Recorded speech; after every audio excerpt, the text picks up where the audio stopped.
Alright, howdy there, fellow Shadow Priest. We've come full circle. When I first started this YouTube channel, I was playing Shadow Priest in Mist of Pandaria, and we can go back to just view my channel here and just look all the way back at my oldest video. Well, there's like one video of Kata, and then it's like boom, MOP Shadow Priest, MOP Shadow Priest. So much MOP Shadow Priest, and here I am 12 years later. I'm not as quick or as fast or, you know, obviously as young as I once was, but hopefully this wisdom that I've accrued in my old age, like I'm really starting to appreciate dad jokes now. I feel like I'm almost 30 and that's just where I'm at as a person, but I feel like I understand how to play MOP maybe more than the average player. I might not be the best player, but chances are you're not either if you're watching this video. So I'm gonna give you, to my understanding, what I think you should do and just like a general kind of formula to follow when you're playing this lovely class in this expansion. It's super fun, the spec rather. So first off, just looking at talents, I've really pruned up from Kata where you can kind of like, you know, select 45 nodes or whatever. These are going to be pretty locked in. There's a couple cases to play certain talents versus certain comps as a certain comp, but for the most part, you could lock these talents in, never change them, and do okay no matter what. The first one, Psyfiend, just give you pro tips as I go. You're going to want to be able to shield your Psyfiend every time you use it. High-end players will always have like a weak aura or just a general awareness to swap to it and attack it. Your shield absorbs a lot of damage, and it can be really disruptive for, yeah, letting your Psyfiend get cast off. So keep that in mind. Void Tendrils can be good if you're playing without a class that has roots. So for example, if you're usually playing with a mage as a Shadow Priest, that's your number one comp, is Mage, Shadow Priest, Resto Druid. And when you're playing with a mage, you don't want to frick or fuck his novas up, you know? Try not to curse, darn, for the youngsters out there. So yeah, you don't want to mess up the Nova DRs. Void Tendrils are really good though. They're hard to break, and they're physical, so they're not dispellable. You need like a freedom to get out of them, or unless they, you know, kill the tendril, which doesn't often happen. Next talent is Feather. You're definitely gonna want to keep this, man. This is like what I feel like Shadow Priest was missing all of Kata. Look how fast I'm running. It's 80%, so even if you get slowed, you're still moving at kind of normal speed. We love to combo Feather with this next talent here, Spectral Guise. So you get out of a slow, you feather, you invis, and look how much ground I can cover. That's where I invised, and my invis ends right here. Now, if you want to be really, really cheeky with your feathers, you can be, say you're chasing the healer around, this is a pillar, right? Pretend that there's more land here. I could run in, go right here. I can fake the invis this way, and then as soon as the invis goes off, I go back this way and I fear him. And it's like, dude, what do you even do against that when you're like, you know, you're in their head? And then you fake him out one time and they're like, all right, he's going to fake me out again. So then you double back and then you do the reverse double fake. That's always good too. Skipped over this talent, From Darkness Comes Light. Now this one, I would say you want to lock in every time except for when you're playing with a rogue. This 1 minute cooldown of Mindbender lines up with Shadow Dance very well, and this was brought up to me by some private server technicians, and I kind of remember playing this, but I really like From Darkness Comes Light. This is going to make your Mind Blast do a lot of instant damage, and majority of the time when you're getting kills on the enemy team, you're going to have procs for the go. And Mind Spike is going to be a huge amount of damage. I'm trying to find a death log from somebody here. That looks doable. So yeah, you can see Mind Spike only did 35k there, but generally it hits between like 50 and 60k, I feel like. And especially if you have your trinkets up, you'll do a lot of damage. Yeah, you want to basically VT as many targets as you can. Always optimize, you know, the damage on the person you're trying to kill, but if you have downtime in between goes, what I mean by that is if, you know, nothing's happening, you're not really popping cooldowns, you just want to apply VT to as many targets as you can. This is going to increase the likelihood that you will get procs, and you can pull 2 Mind Spikes at a time. So if you ever have, you know, two Mind Spikes, just make sure to use one. Maybe you'll get another one soon. Next talent, Divine Insight. This is the same concept, but with Shadow Word Pain. Shadow Word Pain is going to give you a chance to reset your cooldown on Mind Blast and give you an instant Mind Blast. This is really good because all of our damage revolves around our Shadow Orbs, and you generate Shadow Orbs by Mind Blasting. So the more Mind Blast you get off in Arena, the more damage you're going to do. I like to always start the game off by running out and trying to sneak a Mind Blast off on anything I can. I don't care if it's a totem, I don't care if it's a skull banner, whatever, like just mind, it could be a pet, it doesn't matter. Just always want to try to get that first mind blast off, put mind blast on cooldown, and then start throwing up your dots however you see fit. Awesome. The last node, this one is pretty divisive. You know, you can make an argument. I've had Halo, I have a screenshot in the Discord of Halo healing for 194k. So I mean, that seems good. So you could play Halo in certain aspects. It does break break CC, so if someone's like in a sheep or a blind, you can't really just be popping halos out on cooldown. Luckily it's 40 seconds, so it's kind of easy to negate that. And if you read the tooltip of Halo, deals up to from 5k to 56k damage, greatest effects at 25 yards. So if you clip it at the max range, 25 yards, that's just kind of maybe like a spacing thing. You'll get used to what that is. Maybe this is like 5 yards right here, and then, you know, 10, 15, 20, 25, hard to say, probably like around here. Then you'll get those big hits. That's how I got the 194k heal. However, this does use a lot of mana and it ooms you, and it's also a 40-second cooldown.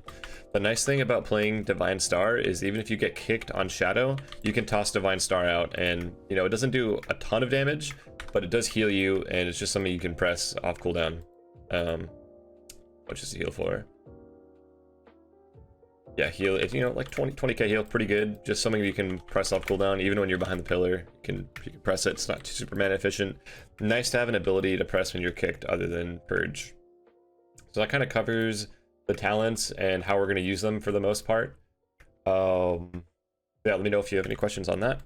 Glyphs are a little wonky. There's a lot of times where we're able to move stuff around. So if you're ever playing against the melee, we always lock in Inner Fire Glyph. If there's no melee on the team, you take it off and you take Inner Sanctum, and make sure to reapply Inner Fire so you actually get the buff.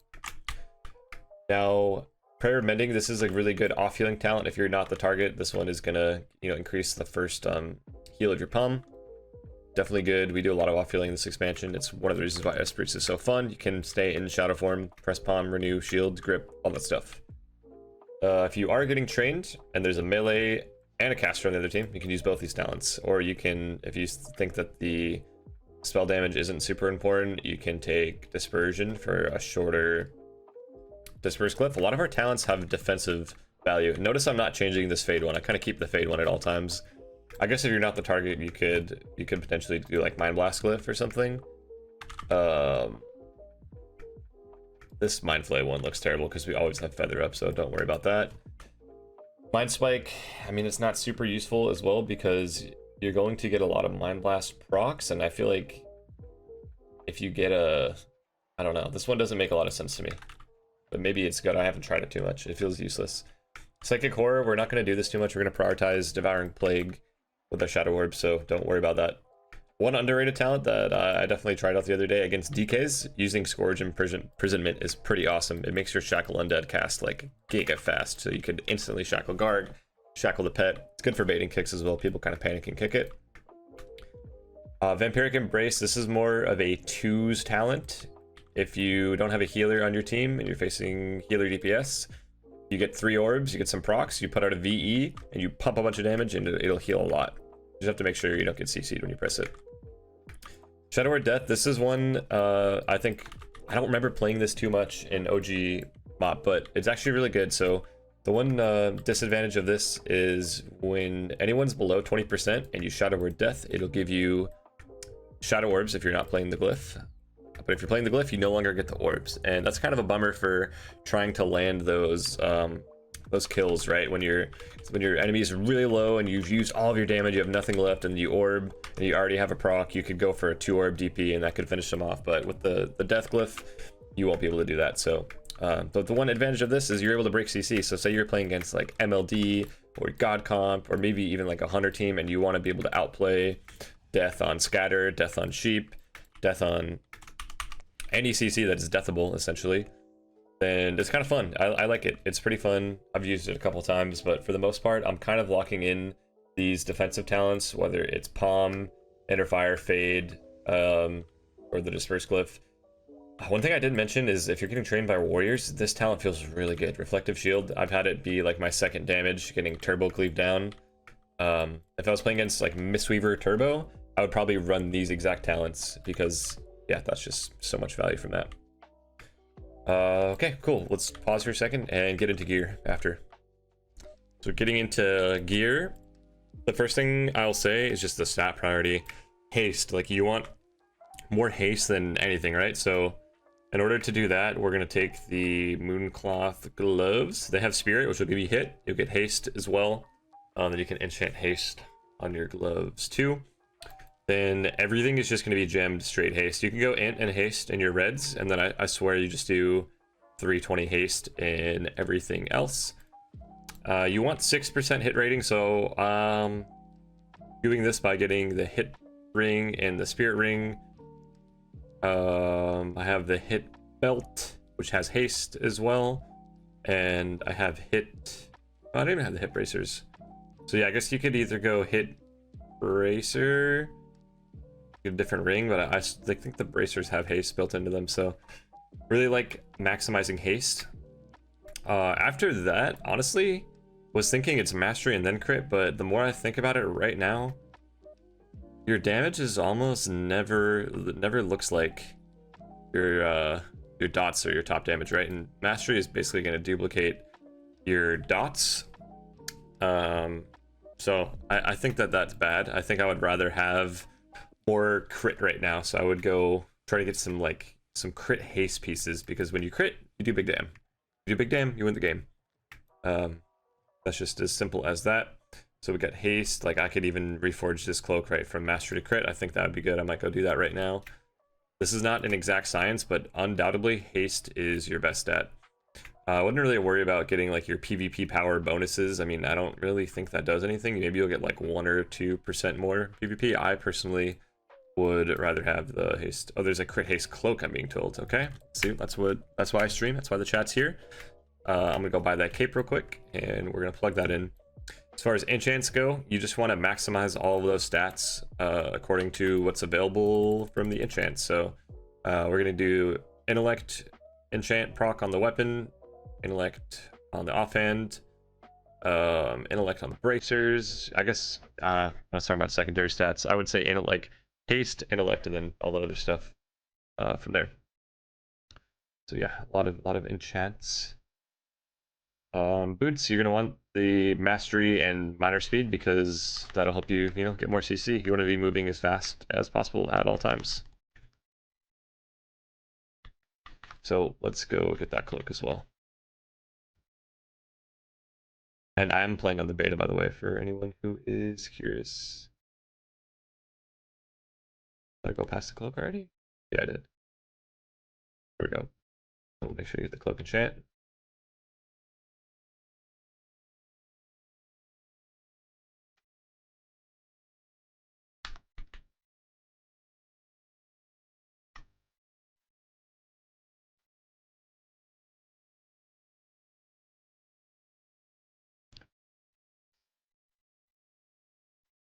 I love SP MOP.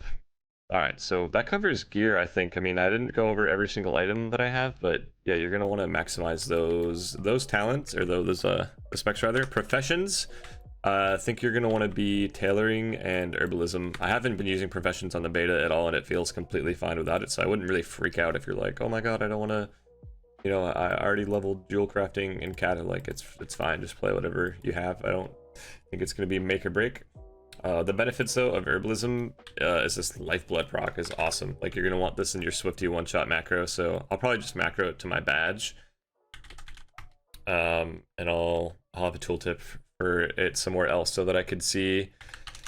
It's gonna give you a lot of haste, almost 3,000 haste. That's like PI level haste. So /use. I can't believe I'm typing this like a noob. So I'll probably do something like this. And then I'll have lifeblood on my bar so I can at least see when it's off cooldown. I need to rather see the tilted badge. So I could type this faster. Okay. And now I can see my lifeblood cooldown at all times. Yeah, okay, we got talents, we got glyphs, we got gear. Now let's talk playstyle. I think playstyle is probably more important than any of the other stuff. You can look that up on, Icy Veins or whatever you could find. anything that works. Not in arena. This does work in arena. I forgot to take tailoring too. Whoops. Tailoring gives you an intellect proc from your cloak. So that's what I'll place. You'll basically just have to level your tailoring to max, and then go buy the Eternium threads from the tailoring vendor, and it is as easy as that.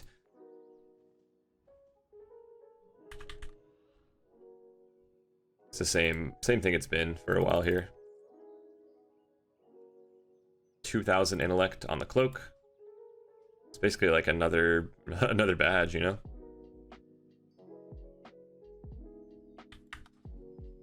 All right, now we're looking juiced. We got BIS professions, we got BIS stats. Maybe my hit could be more optimized, but haters are gonna hate. I've never been too picky with all that stuff, so I'm gonna focus on the gameplay now. Let's pop into the hard drive, and I'm just gonna, chances are we could see an L, we could see a dub. You never really know. You never really know these days what's going on. All right, let's see.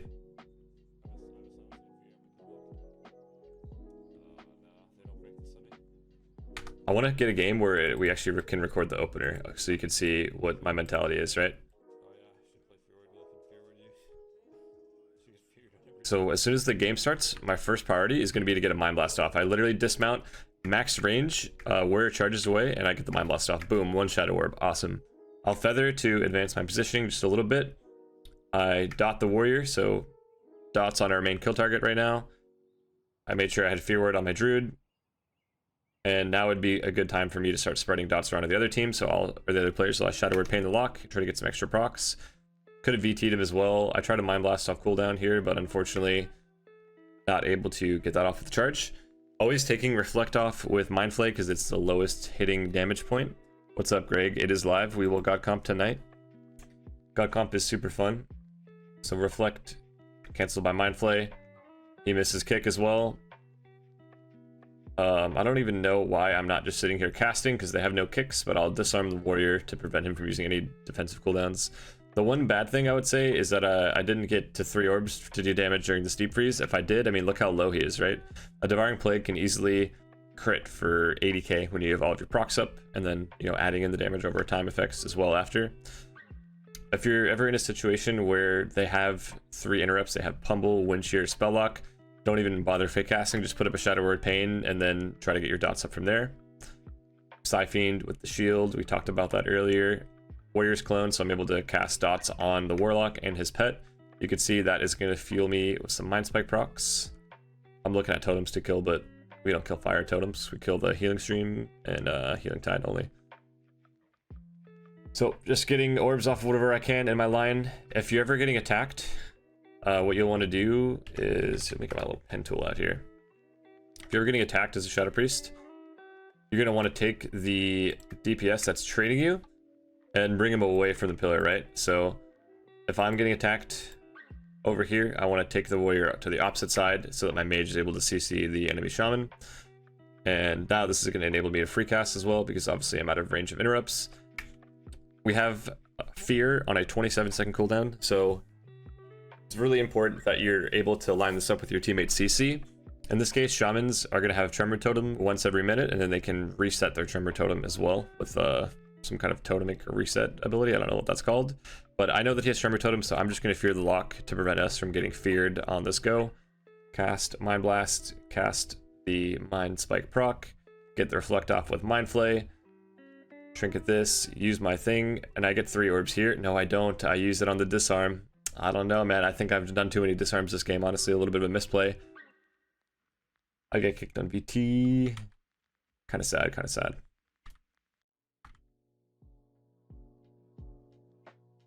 I want to see some big 3 orb DPs.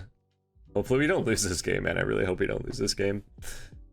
He reflects both thoughts on me. I'm kind of upset about that. Anytime we're struggling, I'm going to throw in some palms and some renews. You can see palm bouncing is going to do a lot of healing against warlocks specifically.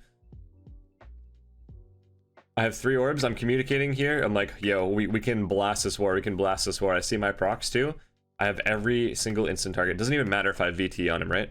So we sheep the shaman, Fear the warlock, deep freeze the warrior. This is what we call triple CC into a 3 orb devouring plague into a Mind Spike, into a Mind Spike, and that's, yeah, a 50k into a 20k with his defensive cooldowns. I mean, let's just get a replay on that. Okay, ready? Deep freeze.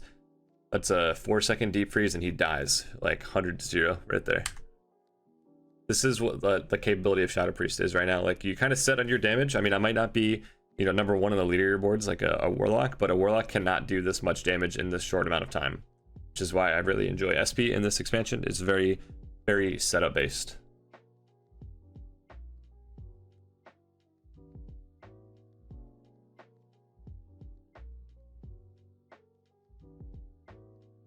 Look at another game, same comp. Kind of an annoying team to face, but I think we can win. I will just get dots on the pet, cast a Mind Blast. Warrior's gonna kick me. Got my 1 orb though. I'm looking at Mocking Banner to see what that actually does. Really important to purge Urshield. We have offensive dispel, so we're able to, yeah, dispel enemy healing buffs. When there's not a lot going on, I'll just use my procs to kill the healing stream. The healing stream is the shaman's #1 healing capability. Stun the warrior to keep him in line. I'm using stun a lot into warriors. So when I say stun, I mean psychic core. Disarming recklessness is good, but for the most part, you want to pump dam. We get his wall here, so unlikely that I'm going to kill him here. It would have been high IQ for me to swap my Shadow Fiend onto the lock and start hitting him, but he's getting sheep, so I guess that is out.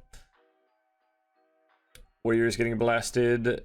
It's cloned. Did I use orbs? I think I used orbs into this clone. This is why I hate playing with Resto Druids when they're not in voice, because I get...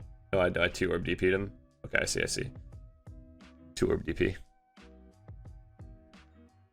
Full sheep on the shaman. Gonna get the shaman's Tremor. Not worth me killing Tremor because no one else on our team has fear and I have no Siphon down. Otherwise, it's good to poke the Tremors when you can. Instead, I'm going to use my procs to try to kill totems. There's a healing stream in the back there that I should be killing. But basically, what we're going to do is rinse, repeat, get our 3 orbs, hold on to our damage, wait till we get the CC, and then just completely let it rip. I call out that I have a lot of CC for the shaman, so I send my own damage, silence, into fear, orb from our mage. I try to coil the warrior to keep him in line. I coil the shaman to keep him sheeped. Running at these guys, try to put a Siphon down, no path available. Mind Blast, loading up the booter. Replaying dots. Shield my Siphon, as always. I killed a water totem. I honestly don't know what that does, but I feel like that could have been like a tilt factor thing for him. My druid gets stunned. Time to use my utility. Life grip and Palm Renew. Shield. All that stuff. It's just good to understand when to do damage and when you're just pulling for procs. I'll kill every stream that goes down, so you can see this guy's gonna... Anytime he puts down a stream, if I'm not being trained, it's good for me to just stand on the shaman and kill him. So here we go, ready? Here comes a healing stream. How long is that even up for? It probably doesn't even tick, honestly, man. I'm so fast with it, like I'm just killing him. 3 orb DP, dead. Just rinse, repeat, you know? Let's find a different comp.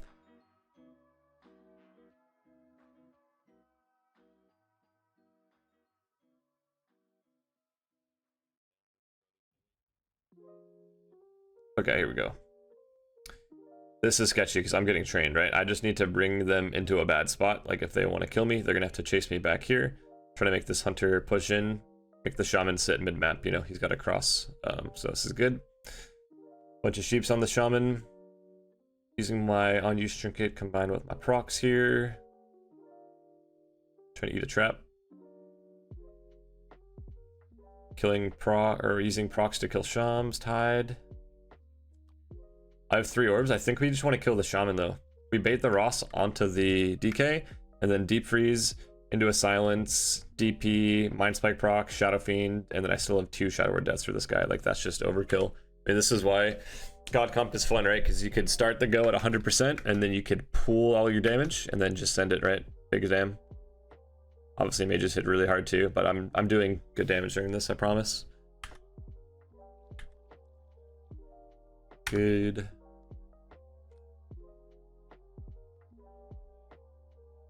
See, we love killing shamans. This is actually really good here. I remember this game.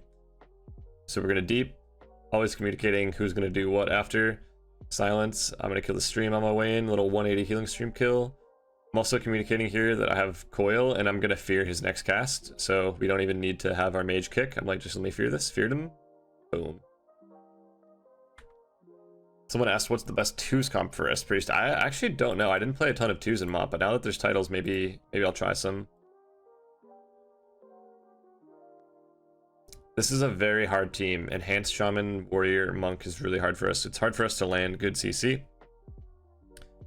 Just giving you guys more playstyle examples. Using Fear is a little tricky against Shamans. I like to personally fear the healer and silence the Shaman so we can't Tremor or Sham Rage. We'll do that as many times as we can. Eventually we're gonna get a go where we can just win. You can see here, game starts. What's the first thing I'm gonna do here? You guessed it, Mind Blast. JK, charged. Use my Invisi to try to change positionings, kill the ground. Have to fake everything. I see he's disoriented, enables me to free cast. Warrior's got wreck up. Can't disarm because I have no orbs. Can't do anything because I'm in a ROP. I'm getting bursted. Oh my god, this is why Shadow Priest is gonna be scary, but don't worry, because you're gonna have a Resto Druid and a Mage to spam Clone and Sheep off of you. We have no pressure. Look at my damage, but you know we win this game, right? We already saw us win, so we're gonna turn it around. Gonna turn it around. We got the Tremor. I think he can still reset Tremor, but other than that, we're about to be pumping. Disarm the War. Probably not good to do that. Siphene with the shield. It fears the fire Ellie, so it's like pet versus pet right now. He resets his Tremor. Getting the orbs ready for the next go.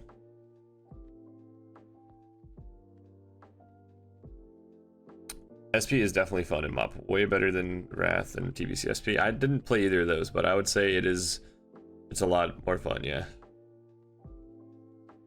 Everything just feels really smooth. Like, you can kind of predict how much damage you're gonna do. You're not reliant on RNG or PvE gear.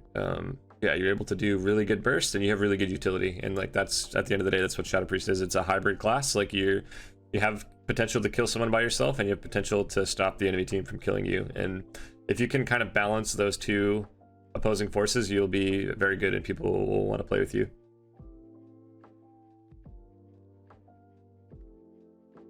Didn't talk about Mind Spike too much. You never really want to Mind Spike unless you're kicked and like the target doesn't have dots. I'll Mind Spike to kill totems and such, but generally you only want to Mind Spike when you have your proc. It doesn't hit very hard when you don't have the From Darkness Comes Light buff.